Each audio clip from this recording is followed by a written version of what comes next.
Okay, let's talk about House Velaryon during the time of Aegon's conquest. House Velaryon actually came to Westeros before the Targaryens did, fleeing Valyria, and they wind up settling on the island of Driftmark. We don't know how long the Velaryons were at Driftmark before the Targaryens came from Valyria and set up home on the neighbouring island of Dragonstone. But they did, and from this point on, House Targaryen and House Velaryon, they're thick as thieves. Not only are they geographically close, but they are close. Interestingly, we don't know whether the Velaryons and the Targaryens were friends back in the days of old Valyria. I'm going to say probably not, because the Targaryens, they were dragon riders and they were in that clique. The Velaryons, they did not have dragons, so I feel like they would not be in that club. But in Westeros, House Targaryen, House Velaryon, neighbours, friends. And the two houses marry into each other. As this comment says, Lady Valena Velaryon, she is the mother of Aegon, Visenya and Rhaenys Targaryen, the conquerors. Valena's father was a member of House Velaryon, but her mother was a unnamed Targaryen. So we know that the houses had been marrying into each other for quite some time. The head of House Velaryon during the conquest was Lord Daemon Velaryon, and he was a very close advisor to Aegon the Conqueror. In fact, it was his Velaryon fleet that carried the Targaryen forces to mainland Westeros as the conquest began. Aegon named Daemon Velaryon as the very first master of ships. That meant he was in charge of the Royal Navy. This navy was sent to the Vale when they would not submit to the Conqueror. There was a huge battle off the coast of Gulltown. Daemon Velaryon actually dies in this battle. Visenya Targaryen flies in on her dragon Vhagar, she burns the Vale's fleet, and that basically saves the day for the Targaryens and the Velaryons, because it was looking bad. When he died in the battle off the coast of Gulltown, Daemon Velaryon left behind two sons, Aethan and Corlys. Aethan was the eldest, so he became the new Lord of Driftmark, Lord of the Tides, and he became the new Master of Ships. House Velaryon, House Targaryen, they're getting on great, everything's going fine. Aethan has two children, a son and a daughter.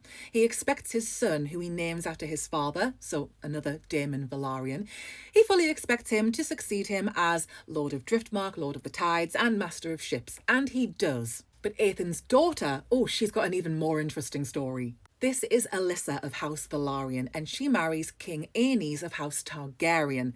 So she becomes Queen Alyssa of House Velaryon, Queen of the Seven Kingdoms. Not bad! Plus, her brother Daemon is not far away. He is the Master of Ships to Aenys. So starting from long before the conquest ever happened, House Velaryon and House Targaryen have been incredibly close. And it's because of this connection and their loyalty and support that House Velaryon, they have a pretty good spot in Westeros. They're sitting pretty high up because of their connection to the ruling house. It helped that they were an early supporter of Aegon the Conqueror. And you know how I've said repeatedly, so-and-so Velaryon was a master of ships. Well, that title continues to be a very Velaryon-associated job.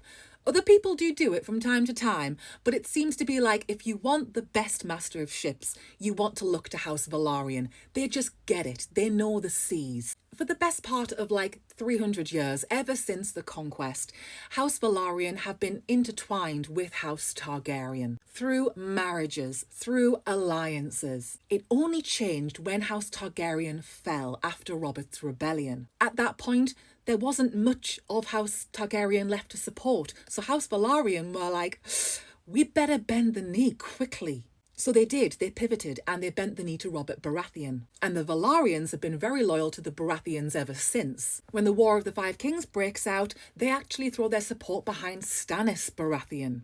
And they give him the use of the Velaryon fleet. House Velaryon, they're still there, still going strong, still standing. And they're still masters of the seas. I've got to end on this guy, Aurane Waters, bastard son of House Velaryon, and he was one of the very recent masters of ships under the auspicious rule of Cersei Lannister. Cersei chose Aurane to be master of ships, not actually because of his knowledge of seafaring, which, given that he's a Velaryon, yeah, he knows his stuff. That's not why she chose him. Oh, this is such a classic Cersei move. She chose Aurane Waters to be master of ships because she liked the look of him, because he reminded her of her crush, Rhaegar Targaryen. Aurane had the long silvery gold hair that Rhaegar had, and that's what got him the job as master of ships. But the problem is, he basically fucks off and takes the entire fleet.